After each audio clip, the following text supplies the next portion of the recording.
मसीह खुदावंद के अजीम जलाली और बबरकत नाम में आप सबकी सलामती हो। मैं खुदा का शुक्र करता हूँ आज के सुबह के लिए, जिस दिन खुदावंद ने मुमकिन किया कि हम एक बार फिर उसके हजूर में झुक सकें, उसके नाम को जलाल दे सकें। और मैं शुक्रगुजार हूँ आप सबका जो हमारे साथ इस ऑनलाइन सर्विस में हमेशा शरीक रहते हैं, ताकि हम मिल के प्रस्तश कर सकें और खुदा के कलाम को सीख सकें।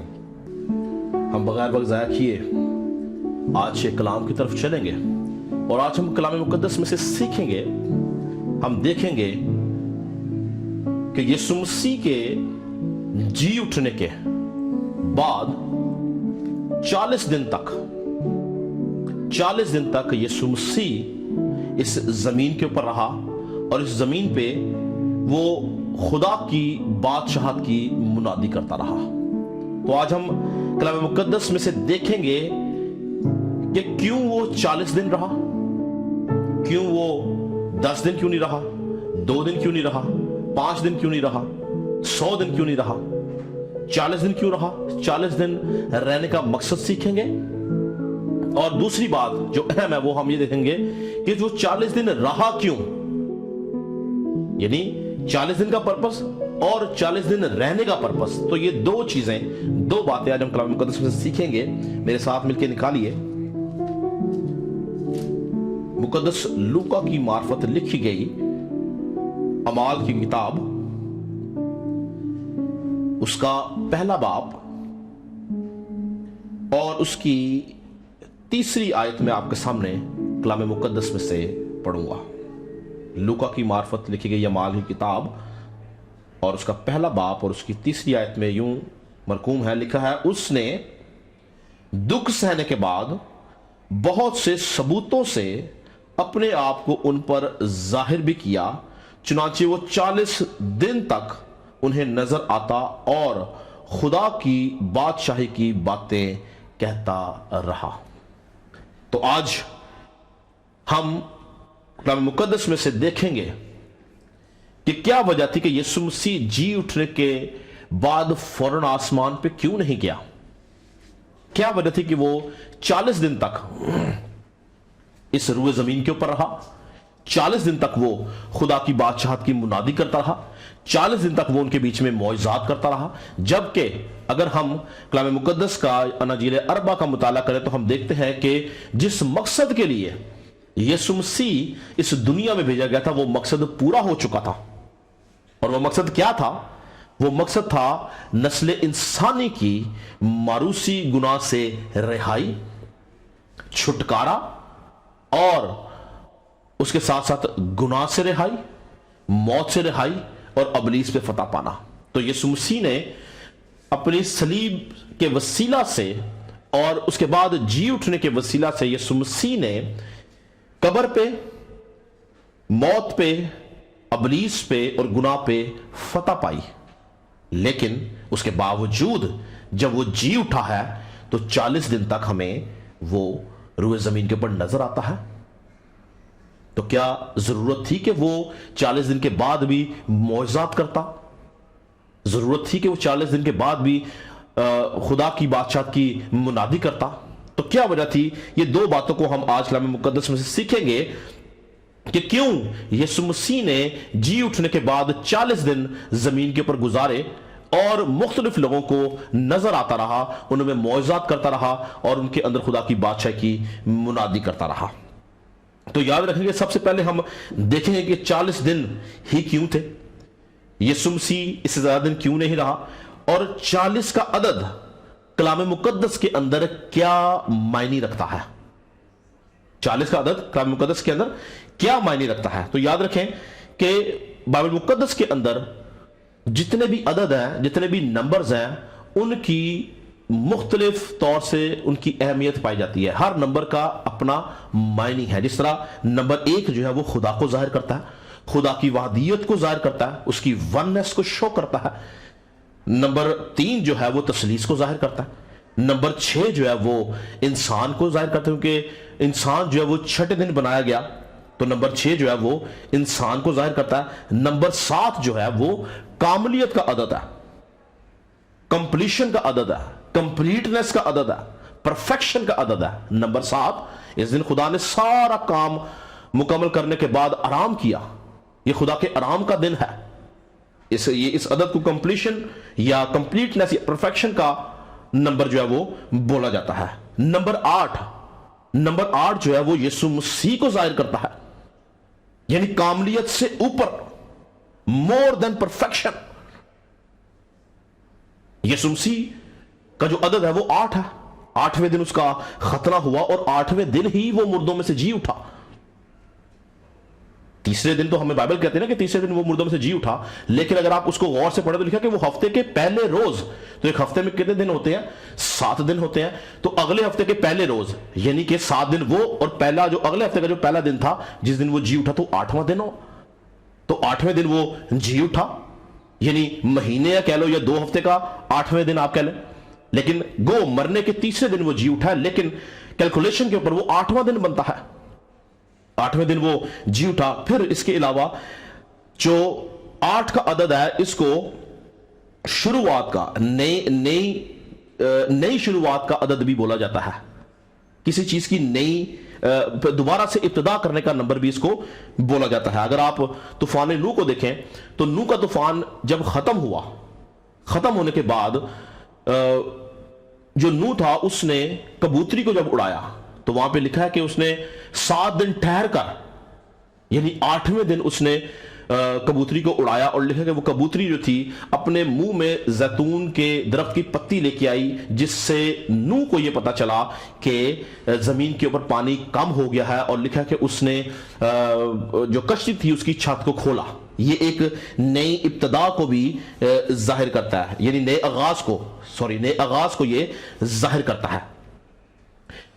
इसी तरह से हर जो नंबर है वो उसका एक मतलब है, लेकिन हमारा फोकस जो आज का दिन है वो है 40 का अदद, कि 40 दिन यीशु मसीह क्यों रुए जमीन के ऊपर रहा, मुनादी करता रहा और अंजील की बशारत देता रहा, खुदा की बादशाह की मुनादी करता रहा। तो अगर हम बिब्लिकल न्यूमरोलॉजी के अंदर 40 के अदद को देखें तो 40 का जो अदद है वो ट्रायल को, टेस्ट को, प्रोबेशन पीरियड को या ट्रेनिंग को जाहिर करता है, यानी आजमाइश को, इम्तिहान को, परखने को या तैयारी को।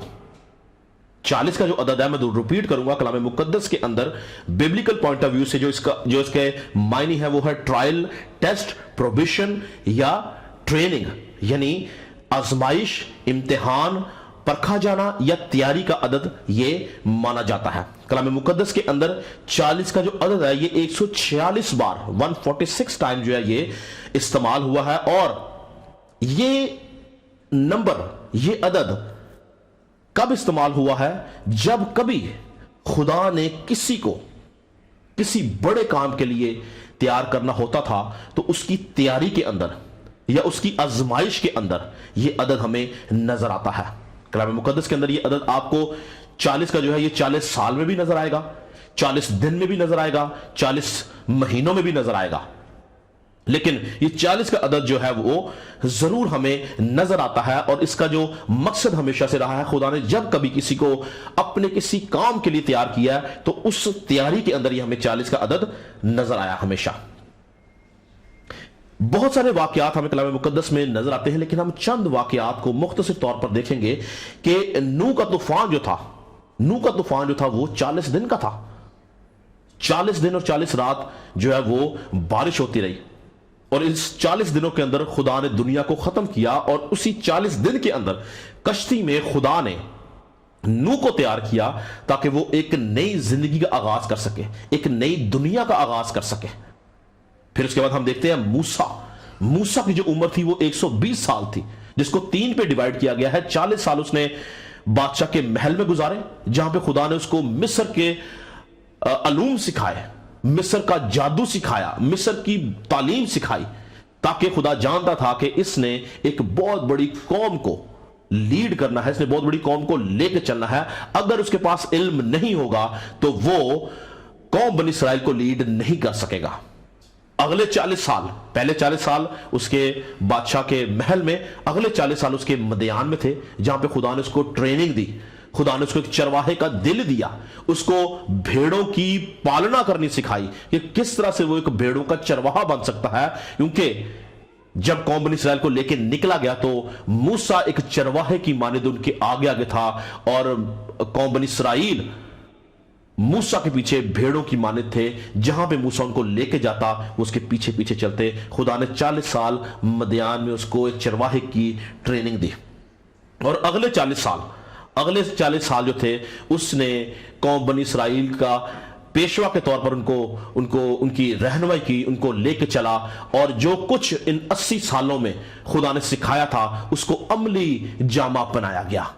तो मूसा की जो जिंदगी है उसके 120 जो उसकी साल थे उसको 40-40 करके 3 हिस्सों में तकसीम किया गया और खुदा ने मूसा को बहुत सारी बातें सिखाई। फिर हम देखते हैं कौम बनी इसराइल जो है 40 साल बियाबान के अंदर रही और खुदा ने इस कौम को 40 साल के अंदर सिखाए अपने कवानीन, शरीयत उनको दी, उनको बताया कि उन्होंने किस तरह से खुदा के कलाम के मुताबिक जिंदगी गुजारनी है ताकि जब वो वादा की सरजमीन पर पहुंचे तो उनके पास खुदा के अहकामात हो, खुदा का कानून हो, खुदा की शरीयत हो, खुदा का कलाम हो।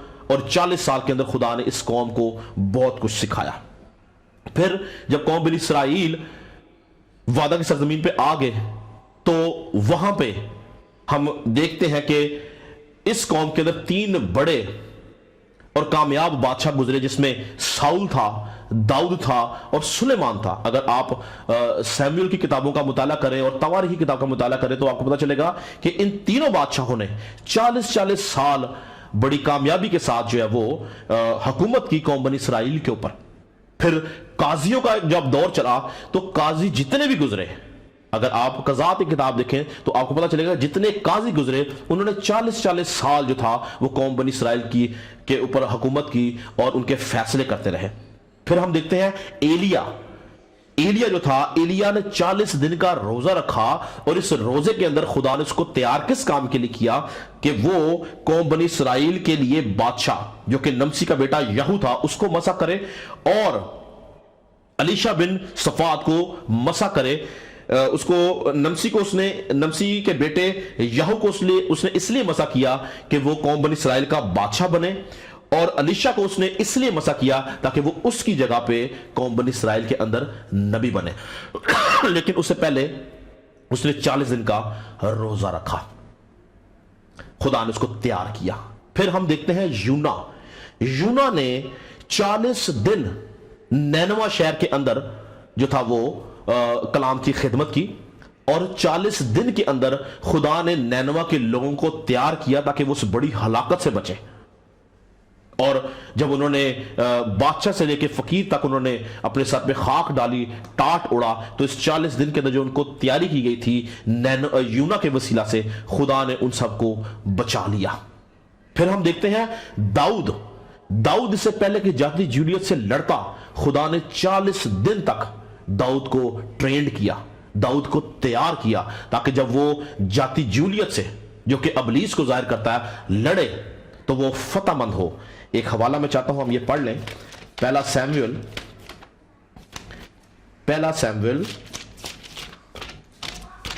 और उसका 17वां बाप और उसकी हम पढ़ेंगे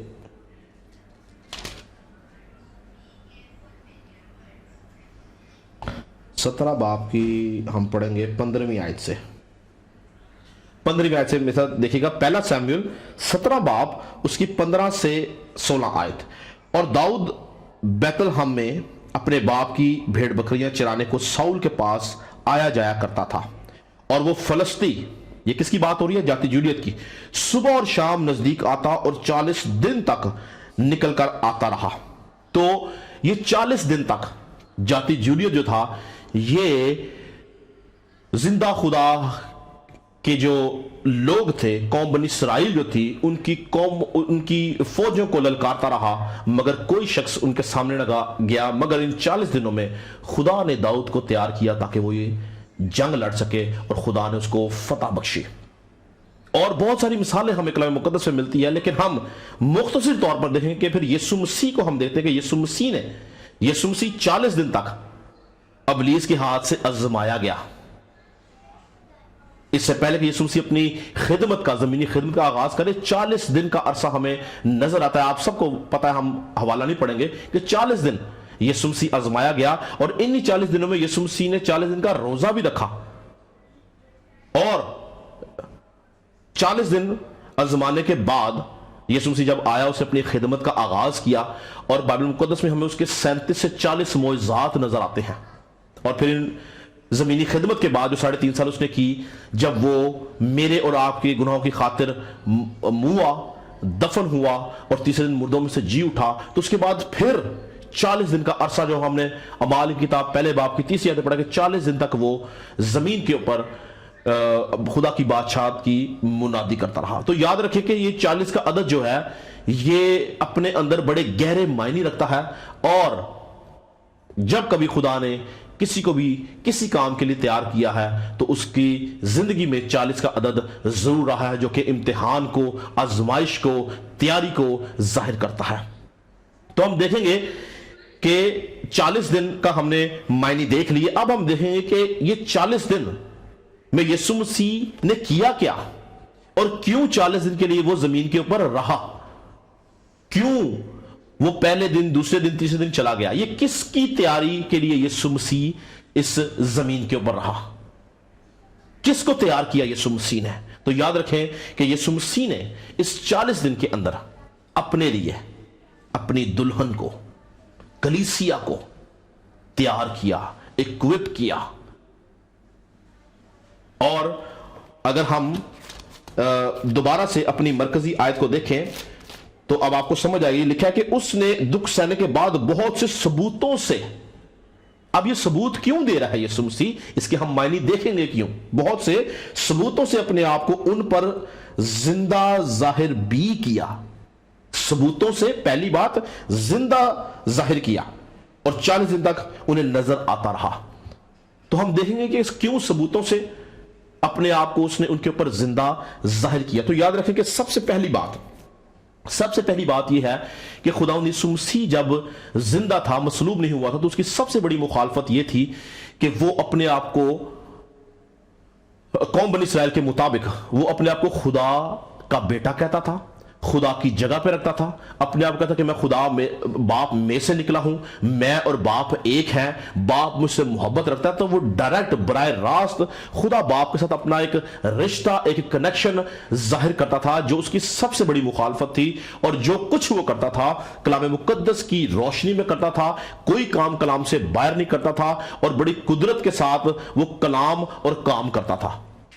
اور یہ بات قوم بنی اسرائیل کے بزرگوں کے لیے، فقیوں کے لیے، فریسیوں کے لیے بہت، یہ بات جو تھی یہ ان کے لیے دکھ کا باعث تھی، یا مشکل کا باعث تھی، یا تکلیف کا باعث تھی، یا وہ اس بات کو برداشت نہیں کرتے تھے۔ اور جب یہ کام ختم ہو گیا، یسوع مسیح کو انہوں نے دھوکے سے، فریب سے مصلوب کر دیا، تو اس کے بعد ان کی سب سے بڑی مخالفت جو تھی وہ تھی اس کا مردوں میں سے جی اٹھنا۔ ان کی جو سب سے بڑی مخالفت تھی کہ وہ کسی طرح سے اس حقیقت کو دبا سکیں۔ وہ نہیں چاہتے تھے کہ یسوع مسیح کا جی اٹھنا لوگوں کے اوپر ظاہر ہو، اور لوگ اس ایمان میں جو وہ اس کے اوپر، اس کے مرنے سے پہلے یا اس کے جی اٹھنے سے پہلے رہتے تھے، وہ اس میں مضبوط ہو جائیں۔ اور انہوں نے اس کے خلاف سازش کی۔ اگر آپ میرے ساتھ نکالیں متی کی انجیل، اس کا 28 باب کی 11ویں آیت سے میں آپ کے سامنے پڑھوں گا، غور سے سنیے گا۔ جب وہ جا ہی رہے تھے تو دیکھو پہرے والوں میں سے بعض نے شہر میں آ کر تمام ماجرا سردار کاہنوں سے بیان کیا، اور انہوں نے بزرگوں کے ساتھ جمع ہو کر مشورہ کیا کہ سپاہیوں کو بہت سا روپیہ دے کر یہ کہہ دینا کہ بہت سا روپیہ دے کر کہا، یہ کہہ دینا کہ رات کو جب ہم سو رہے تھے تو اس کے شاگرد آ کر اسے چرا لیں گے، اور اگر یہ بات حاکم کے کان تک پہنچی تو ہم اسے سمجھا کر تم کو خطرے سے بچا لیں گے۔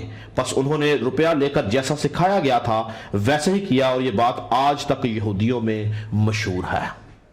تو یسوع مسیح کی پہلی بنیادی وجہ 40 दिन इस जमीन के ऊपर रहने की ये थी कि वो फकीयों का, फरीसियों के दावे को गलत साबित करना चाहता था। अगर यीशु मसीह जी उठते ही आसमान पर चला जाता तो ना सिर्फ शागिर्द ईमान में कमजोर हो जाते, बल्कि फकी और फरीसी भी अपने मंसूबे में कामयाब हो जाते। और यीशु मसीह सबसे पहले शागिर्दों को ईमान में मजबूत करना चाहता था, इसलिए वो बहुत से सबूतों के साथ उनके ऊपर जाहिर होता रहा। और दूसरी बात, वो फकीयों और फरीसियों की इस प्लानिंग को, इस मंसूबे को नाकाम करना चाहता था। और 40 दिन तक वो हमने पढ़ा कि वो जमीन के ऊपर नजर आता रहा। मैं ईमान रखता हूं इस बात के ऊपर कि यही फकी और फरीसी, यही पहरेदार, यही सिपाही जिन्होंने कुदरत के साथ उसको मुर्दों में से जी होते हुए देखा, बेशक उन्होंने पैसा लेके वक्ती तौर पर अपने मुंह बंद कर लिए, लेकिन जिंदगी के किसी मोड़ के ऊपर वो इस हकीकत से जो उनके सामने थी वो गाफिल नहीं रहे होंगे, बल्कि उन्होंने यीशु मसीह को अपना शख्सी निजात दहिंदा कबूल किया होगा। वो जान गए होंगे, वो समझ गए होंगे कि जो मुर्दों में से जी उठा है बेशक ये जिंदा खुदा का बेटा है, क्योंकि मौत के ऊपर किसी ने आज तक फतह नहीं पाई। सिर्फ एक ही जात, एक ही नाम हमें कलाम मुकद्दस की तारीख के अंदर नजर आता है, तमाम मज़हब की तारीख के अंदर नजर आता है, और वो जिंदा खुदा के बेटे यीशु मसीह का नाम है। फकीर फरीसी गो उन्होंने बहुत बड़ी कंट्रोवर्सी, बहुत बड़ा मंसूबा उसके खिलाफ किया, लेकिन मैं ईमान रखता हूं इस बात के ऊपर कि यह हकीकत ने उनको बेचैन कर दिया होगा। वो बेचैन हो गए होंगे कि बेशक ये जिंदा खुदा का बेटा है। पहरेदार बेचैन हो गए होंगे, सिपाही बेचैन हो गए होंगे कि ये बेशक खुदा का बेटा है, और उन्होंने यीशु मसीह को कबूल कर लिया होगा। याद रखें कि दूसरा बड़ा मकसद यीशु मसीह का 40 दिन जमीन पर रहने का क्या था कि यीशु मसीह जब मसलूब हुआ है तो सिर्फ यूहन्ना को छोड़कर जितने शागिर्द थे वो उसको छोड़ गए थे। सब बागी हो गए, सब डर गए, घबरा गए, खौफ में आ गए। पतरस जो उसका सबसे खास शागिर्द था वो उसका इनकार कर गया। सारे शागिर्द जो थे उसको छोड़ के छुप गए, चले गए,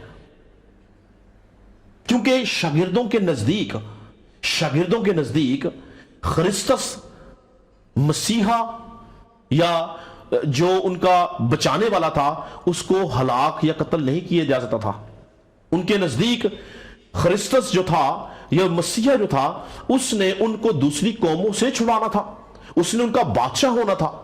गो ये शागिर्द जो थे इन्होंने अपनी यीशु मसीह की जमीनी खिदमत के दौरान उसको खुदा का बेटा कबूल किया। इन्होंने उसके मौजज़ात देखे, इन्होंने उसकी कुदरत को देखा, इन्होंने उसकी बहुत सारी चीजों को देखा, और उन्होंने इकरार भी किया कि बेशक तू जिंदा खुदा का बेटा मसीह है। मगर जब यीशु मसीह के ऊपर मौत का हमला किया गया, उसको पकड़ने का हमला किया गया, तो ये सब के सब अपनी जान बचाने के लिए भाग गए। और इन्होंने अपने अंदर कहीं ना कहीं सोचा होगा कि ये जो मसीहा जिसको हम मानते हैं इसने तो हमें दूसरों से छुड़ाना था, ये तो अपने आप को नहीं छुड़ा पाया। ये कैसा मसीहा है, ये कैसा खुदावंद है, ये कैसा ख्रिस्तस है जो रोमी हुकूमत ने उसको पकड़ा और वो उनका मुकाबला नहीं कर रहा बल्कि वो उनके हाथ से दुख उठा रहा है। यीशु मसीह की सलीबी मौत ने इनके ज़हन में कश्मकश को डाल दिया, क्योंकि इनके नजदीक नस्ल इंसानी के अंदर से किसी शख्स का मुर्दों में से जी उठना नामुमकिन बातों में से एक बात थी। ये किसी भी तौर से इस बात को मानने के लिए, जानने के लिए, समझने के लिए तैयार नहीं थे कि कोई शख्स जिस्म रखता हुआ मुर्दों में से जी उठेगा। और इनके नजदीक ख्रिस्तस या मसीहा जो था वो एक हुकूमत करने वाला बादशाह था, उसकी एक अपनी हुकूमत होनी थी, उसकी एक अपनी बादशाहत होनी थी और उसने इनके ऊपर हुकूमत करनी थी। लेकिन यहां पे सारा मामला इस सारी बातों के खिलाफ चला गया। यीशु मसीह को पकड़ा गया, मारा गया, पीटा गया, मसलूब किया गया और मार दिया गया। यह बात इनके लिए, इनके जहनों के अंदर एक कश्मकश का सबब बन गई। यही वजह है कि अगर आप जानते हैं कि जब दो डाकू यीशु मसीह के दाएं और बाएं लटकाए गए थे, उनमें से एक डाकू نے अगर हम लूका की इंजील उसके 23 बाब की 39 आयत पढ़े तो क्या लिखा है, फिर जो बदकार सलीब पर लटकाए गए थे उनमें से एक ने उसे यूं ताना दिया, क्या तू मसीह नहीं? तो कौम बनी इसराइल के ज़हन में था कि जो मसीह है वो बादशाह की शक्ल में होगा। क्या तू मसीह नहीं? तू अपने आप को और हमको भी बचा, यानी अपने आप को भी बचा और हमें भी बचा। तो कौम बनी इसराइल का मसला यह था, या उसके शागिर्दों का यह मसला था कि वो कहते थे कि मसीहा जो है वो किस तरह से मर सकता है, वो किस तरह से कुर्बान हो सकता है। इस वजह से यीशु मसीह जो था उसने जब वो मसलूब हुआ, मसलूबियत से पहले अगर आप देखें तो पैंतूस पिलातुस के पास जब वो गया तो यीशु मसीह को सवाल पूछता है पिलातुस, क्या तू यहूदियों का बादशाह है? यीशु मसीह ने कहा तू आप कहता है। और फिर यीशु मसीह ने बड़ी खूबसूरत बात बोली जो कि ना पिलातुस समझा, ना शागिर्द समझे, ना कौम बनी इसराइल समझी। और वो बात क्या थी, मेरे साथ देखें यूहन्ना की अंजील उसका 18वां बाब, 18वें बाब की हम अगर 33 से 37 आयत पढ़े तो उसमें यूं लिखा है, यूहन्ना की अंजील उसका 18 बाब उसकी 33 आयत से लिखा है, बस पिलातुस किला में फिर दाखिल हुआ और यीशु को बुलाकर उससे कहा, क्या तू यहूदियों का बादशाह है? यीशु ने जवाब दिया कि ये बात आप ही तू कहता है, ये बात आप ही तू कहता है या औरों ने मेरे हक में तुझसे कही? पिलातुस ने जवाब दिया कि मैं यहूदी हूं? तेरी ही कौम और सरदार काहनों ने तुझको मेरे हवाले किया, तूने क्या किया है?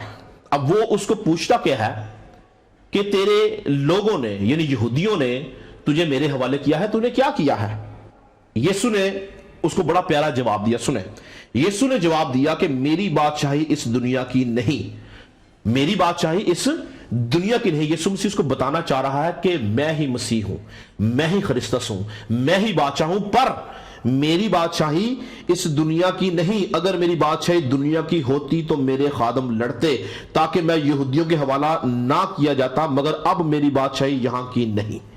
तो यीशु मसीह ने यहां पे वाज़िया तौर पर बोला कि मसीह मैं ही हूं, ख्रिस्तस मैं ही हूं, बादशाह मैं ही हूं, पर मेरी बादशाही इस दुनिया की नहीं। अगर मेरी बादशाही इस दुनिया की होती तो मेरे शागिर्द लड़ते, मगर अफसोस की बात कि वो इस गहरे भेद को, इस मुकाशफा को ना समझ पाए और उन्होंने यीशु मसीह को मसलूब किया।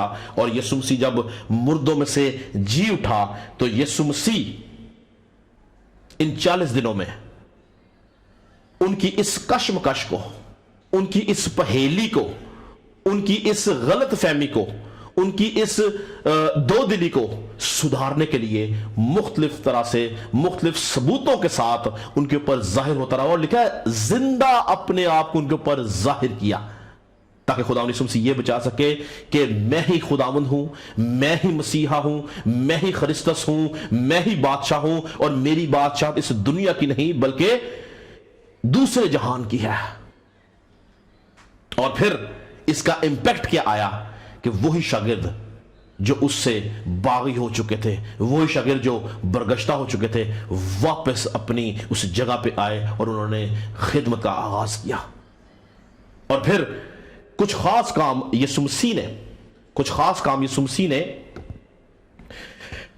अपने इन 40 दिनों में किए। ये वो काम थे जो यीशु मसीह ने अपनी जमीनी खिदमत के दौरान किए। इससे पहले कि वो मसलूब होता कुछ खास काम यीशु मसीह ने किए और वही काम खुदा यीशु मसीह ने जी उठने के बाद रिपीट किए। क्यों? ताकि ये जान जाएं कि जो काम मैंने मरने से पहले किए थे मैं वही काम दोबारा कर रहा हूं और वो ईमान में पुख्ता हो सके, वो ईमान में मजबूत हो सके, वो ईमान के अंदर एक दर्जा ऊपर जा सके। और उन कामों में सबसे पहला काम क्या किया यीशु मसीह ने कि यीशु मसीह इससे पहले कि वो मसलूब होता उसने एक रात पहले उनके साथ फसा बनाई और उसमें रोटी तोड़ी। और जी उठने के बाद यीशु मसीह ने यही काम दोबारा किया। मेरे साथ अगर आप मिलकर निकालें लूका की अंजील उसका 24 बाब, लूका की इंजील उसका 24 बाब, इसकी मैं 12वीं आयत से आपके सामने पढ़ूंगा, गौर से सुनिएगा। लिखा है लूका की इंजील उसका 24 बाब उसकी 12वीं आयत में लिखा है, इस पर पतरस उठकर कब्र तक दौड़ा गया और झुककर नजर की और देखा कि सिर्फ कफन ही कफन है, और इस माजरे से ताज्जुब करता हुआ अपने घर चला गया। और देखो उसी दिन उनमें से 2 आदमी, किन में से? शागिर्दों में से, उनमें से 2 आदमी उस गांव की तरफ जा रहे थे जिसका नाम अमावस है और यरूशलेम में करीब 7 मील के फासला पर है, और वो इन सब बातों की बाबत जो वाकया हुई थी आपस में बातचीत करते जाते थे। जब वो बातचीत और पूछताछ कर रहे थे तो ऐसा हुआ कि यीशु आप नजदीक आकर उनके साथ हो लिया, लेकिन उनकी आंखें बंद की गई थीं कि उसको ना पहचाने। उसने उनसे कहा, क्या बातें हैं जो तुम चलते चलते आपस में करते हो? इसको मैं पढ़ूंगा 28 आयत से, इसी बाप की 28 आयत से आगे लिखा है, इतने में वो उस गांव के नजदीक पहुंच गए जहां जाते थे, और उसके ढंग से ऐसा मालूम होता था कि वो आगे बढ़ना चाहता है। उन्होंने उसे ये कहकर मजबूर किया कि हमारे साथ रह, क्योंकि शाम हुआ चाहती है और दिन अब बहुत ढल गया। बस वो अंदर गया ताकि उनके साथ रहे। जब वो उनके साथ खाना खाने बैठा तो ऐसा हुआ कि उसने रोटी लेकर बरकत दी और तोड़कर उनको देने लगा। इस पर उनकी आंखें खुल गईं और उन्होंने उसको पहचान लिया, और वो उनकी नजरों से गायब हो गया। तो यीशु मसीह ने एक पहला काम जो ये किया कि उनके साथ बैठ के रोटी तोड़ी, और जिस अंदाज से रोटी तोड़ी और उसको बरकत देके उनको दी, उनको समझ आ गई कि यही खुदावंद है, ये तो मसीहा है, ये तो यीशु है। और लिखा कि उन्होंने उसको पहचान लिया, मगर वो उनकी आंखों से गायब हो गया। फिर दूसरी बात, खुदा यीशु मसीह ने पतरस को जब पहली बार बुलाया कि वो उसका शागिर्द बने, तो पतरस को कहां पे बुलाया था? झील के ऊपर। पतरस और इंद्रियास दोनों झील के ऊपर जालों की मरम्मत कर रहे थे ताकि वो जाके झील में जाल डालें और मछलियां पकड़ सके। तो झील पे फर्स्ट टाइम यीशु मसीह का इनकाउंटर हुआ पतरस के साथ। और यीशु मसीह जब मुर्दों में से जी उठा तो यीशु मसीह पतरस को पहले भी एक दफा उसके ऊपर जाहिर हुआ, लेकिन एक इवेंट हमें मिलता है कि जिसके अंदर यीशु मसीह झील के ऊपर उन पे जाहिर होता। अगर आप मेरे साथ निकालें यूहन्ना की अंजील उसका 21 बाब की पहली 2 आयत पढ़ेंगे। लिखा है, इन बातों के बाद यीशु ने फिर अपने आप को तिब्रियास की झील के किनारे शागिर्दों पर जाहिर किया, और इस तरह जाहिर किया, शमौन पतरस और तोमा जो तोआम कहलाता है, और नतनएल और कनानी गलील का था, नतनएल जो कनानी गलील का था, और जब्दी के बेटे और उसके शागिर्दों में से 2 और शख्स जमा थे। तो यीशु मसीह तिब्रियास की झील के ऊपर एक बार फिर इनके ऊपर अपना आप जाहिर करता है।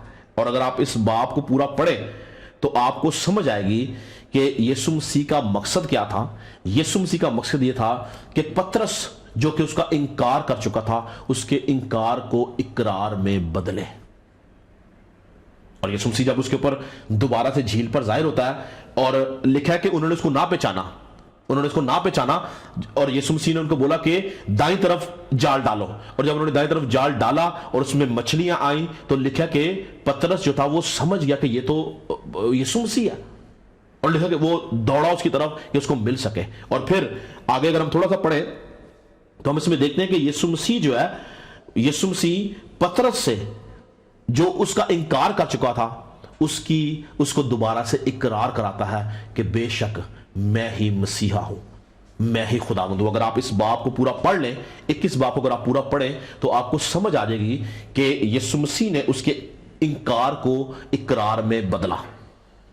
फिर हम देखते हैं कि यीशु मसीह ने उनके रूबरू खाना खाया, यीशु मसीह ने उनके रूबरू जो था वो उनके साथ वो चलता फिरता रहा। फिर हम देखते हैं कि यीशु मसीह ने तोमा को जो उसके ऊपर शक करता था, यीशु मसीह उसके ऊपर जाहिर हुआ, और फिर यीशु मसीह ने उसको अपना बोला कि भी मुझे देख, मैं रूह नहीं हूं क्योंकि रूह के गोश्त और हड्डी नहीं होता।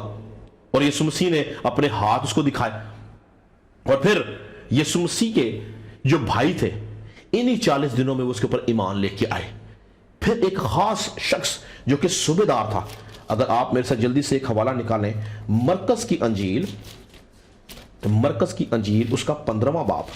میں اس صوبیدار کی بات کر رہا ہوں جو یسوع مسیح کی مصلوبیت کے اوپر اس بات پہ ایمان لے کے آیا کہ یہ زندہ خدا کا بیٹا. وہ بھی انہی 40 دنوں کے اندر اس کا ایمان مضبوط ہوا اور اس نے اپنی زندگی خدا یسوع مسیح کو دی. اگر آپ میرے ساتھ مرکز کی انجیل اس کا 15واں باب اور اس کی 39 آیت دیکھیں تو یہاں پہ یوں لکھا ہے, اور جو صوبیدار اس کے سامنے کھڑا تھا اس نے اسے یوں دم دیتے ہوئے دیکھ کر کہا, بے شک یہ آدمی خدا کا بیٹا ہے. یہ شخص یسوع مسیح کے اوپر انہی 40 دنوں میں ایمان لے کے آیا اور اس کا ایمان مضبوط ہوا اور اس نے اپنی زندگی خدا یسوع مسیح کو دی. گو بائبل اس کا ذکر نہیں بتاتی لیکن تاریخ میں اس کے اوپر بہت سی کتابیں لکھی گئی ہیں, اس کے اوپر بہت سی موویز بنی ہیں جو اس صوبیدار کی زندگی کے اوپر ہے کہ اس نے اپنی زندگی خدا یسوع مسیح کو دے دی. آخری چیز جو میں بتا کے ختم کروں گا کہ یسوع مسیح کا 40 دن زمین کے اوپر رہنے کا مقصد کیا تھا؟ مقصد یہ تھا کہ وہ اپنے شاگردوں کو ایک خاص بدن جو کہ جلالی بدن تھا جس میں وہ جی اٹھا تھا وہ متعارف کرانا چاہتا تھا. ان کو بتانا چاہتا تھا کہ جب وہ جی اٹھا ہے تو وہ جسم کے اندر ہے لیکن اس کا جو بدن ہے وہ کون سا بدن ہے. اس کی خاص وجہ کیا تھی کہ خدا یسوع مسیح چاہتا تھا کہ جو شاگرد ہے وہ اس بات کی اہمیت کو سمجھیں کہ اگر وہ اس کے اوپر ایمان رکھیں گے اور جب وہ اس فانی بدن سے اس فانی دنیا سے کوچ کریں گے, ان کا یہ خیمہ مٹی کا خیمہ جب گرایا جائے گا تو ان کو جو نیا بدن ملے گا وہ کیسا ہوگا. ایک یہ خاص بات تھی یسوع مسیح کی اس زمین کے اوپر 40 دن رہنے کی, اور یسوع مسیح نے اپنا جلالی بدن جو تھا ان کو متعارف کرایا کہ جلالی بدن کس طرح کا ہو سکتا ہے, کس طرح کا ہونا چاہیے. گو بائبل مقدس اس کے بارے میں بہت سی ڈیٹیل نہیں دیتی لیکن جتنی باتیں بائبل مقدس کے اندر ہیں میں چاہتا ہوں کہ وہ میں آپ کو بتاؤں. تو جلالی بدن میں پہلی بات کیا ہم دیکھتے ہیں کہ جو پہلی بات جلالی بدن کی کیا ہے کہ جلالی بدن جو یسوع مسیح کا تھا اس کے اندر ہمیں گوشت اور ہڈی نظر آتی ہے. جس طرح آج ہمارے جسم کے اندر ہمیں گوشت اور ہڈی نظر آتی ہے اسی طرح سے جلالی بدن کے اندر گوشت اور ہڈی پائی جاتی ہے. لیکن اس گوشت اور ہڈی کے ساتھ ساتھ اس کے اندر ایسا زور, ایسی قوت, ایسی طاقت ہے کہ اس کو آپ دیواروں میں, کمروں میں, دروازوں کے اندر بند نہیں کر سکتے ہیں. وہ قدرت رکھتا ہے وہ بدن, جلالی جو بدن ہے, کہ وہ دروازوں میں سے گزر جائے, وہ دیواروں میں سے گزر جائے اور اس کو آپ قید نہیں کر سکتے.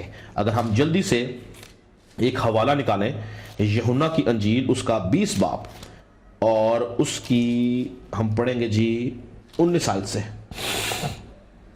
غور سے سنیے گا. پھر اس دن جو ہفتہ کا پہلا دن تھا شام کے وقت جب وہاں کے دروازے جہاں شاگرد تھے یہودیوں کے ڈر سے بند تھے, یسوع آ کر بیچ میں کھڑا ہوا اور ان سے کہا تمہاری سلامتی ہو.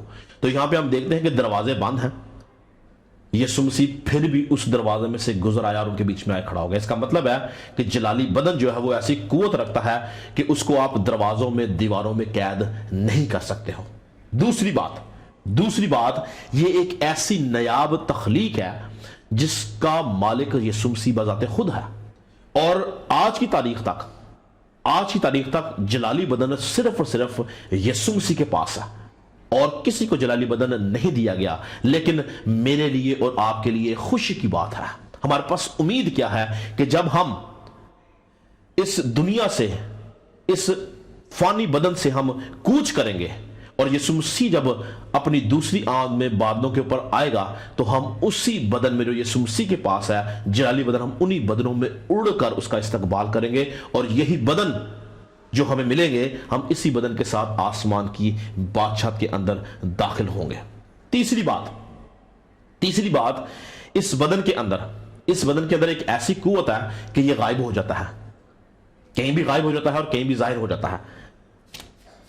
ایک حوالہ اور پڑھ لیں لوکا کی انجیل اس کا 24 باب اور اس کی 30 آیت سے.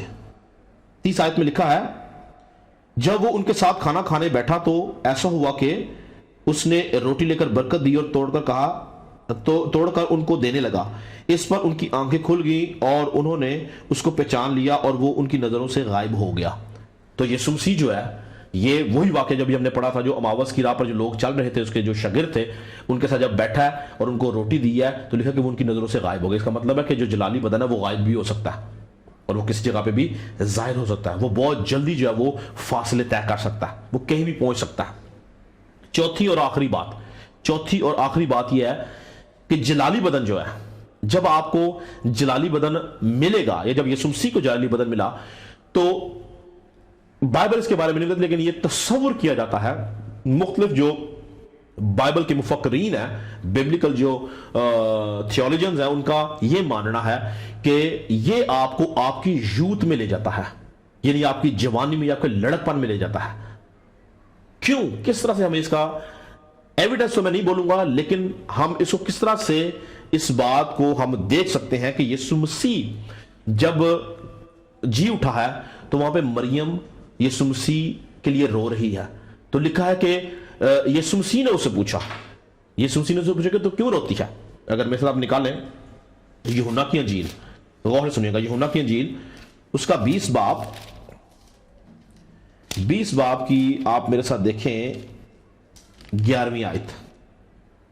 20 باب کی 11ویں آیت لکھا ہے, غور سے سنیے گا. لیکن مریم باہر قبر کے پاس کھڑی روتی رہی, اور جب روتے روتے قبر کی طرف جھک کر اندر نظر کی تو 2 فرشتوں کو سفید پوشاک پہنے ہوئے ایک کو سرہانے بیٹھے دیکھا جہاں یسوع کی لاش پڑی تھی. انہوں نے اس سے کہا, آئے عورت تو کیوں روتی ہے؟ اس نے اس سے کہا, اس لیے کہ میرے خداوند کو اٹھا لے گئے ہیں اور معلوم نہیں کہ وہ کہاں ہے. یہ کہہ کر وہ پیچھے پھری اور یسوع کو کھڑا دیکھا اور نہ پہچانا کہ یسوع ہے. یسوع نے اس سے کہا, آئے عورت تو کیوں روتی ہے؟ کس کو ڈھونڈتی ہے؟ اس نے باغبان سمجھ کر اس سے کہا, میاں اگر تو نے اس کو یہاں سے اٹھایا ہو تو مجھے بتا دے کہ اسے کہاں رکھا ہے تا میں اسے لے جاؤں. یسوع نے اسے کہا, مریم. اس نے مڑ کر اس سے عبرانی زبان میں کہا, ربونی, یعنی آئے استاد. یسوع نے اس سے کہا, مجھے نہ چھو. تو یہاں پر ہم دیکھتے ہیں کہ مریم جو ہے وہ اس کو نہیں پہچانتی. اب کس طرح سے پاسبل ہے کہ 3 دن پہلے ایک شخص کو قتل کیا گیا ہے, 3 دن وہ قبر میں رہا ہے, اور 3 دن کے بعد جب وہ زندہ ہوا تو اس کی کیا شکل بدل سکتی ہے؟ کتنی تبدیلی آئے گی 3 دن میں, یہ بتائیں. میں نہیں سمجھتا کہ اس میں کوئی واضح تبدیلی آ سکتی ہے, لیکن جلالی بدن کے اندر یہ قوت ہے کہ وہ آپ کو آپ کی یوتھ میں لے جاتا ہے, یعنی فل جو آپ کا زور کا فل پیک کا جو ٹائم ہوتا ہے. اسی طرح سے ہم دیکھتے ہیں جو اماوس کی راہ پہ لوگ تھے, انہوں نے اس کو نہ پہچانا, اور کب پہچانا؟ جب انہوں نے روٹی توڑی تو پھر اس کو پہچانا. پترس اس کو نہیں پہچانا جھیل کے اوپر, لیکن جب یسوع مسیح نے اسی سٹائل سے, اسی طریقے سے جب اس کو پہلی بار ملا تھا, اس سے بات کی تو وہ پہچانے کی, تو یہ تو خداوند ہے. تو یہ ہم دیکھتے ہیں کہ یہ وجوہات تھیں یسوع مسیح کی 40 دن زمین کے اوپر رہنے کی.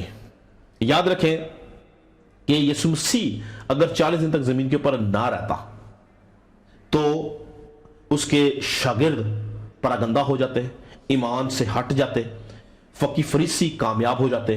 یسوع مسیح نے اس 40 دنوں کے اندر کلیسیا کو, اس کی بنیاد رکھی, ان کو تعمیر کیا, ان کو مضبوط کیا. یہ اسی طرح سے ہے کہ اگر آپ کسی گھر کو بنائیں تو کیا آپ اس گھر کا جو لینٹر ہے وہ پہلے ڈالیں گے یا آخر میں ڈالیں گے؟ جب آپ کسی گھر کو, کسی بلڈنگ کو تعمیر کرتے ہیں, اس کی جو چھت ہے, اس کا جو لینٹر ہوتا ہے وہ آخر میں ڈلتا ہے.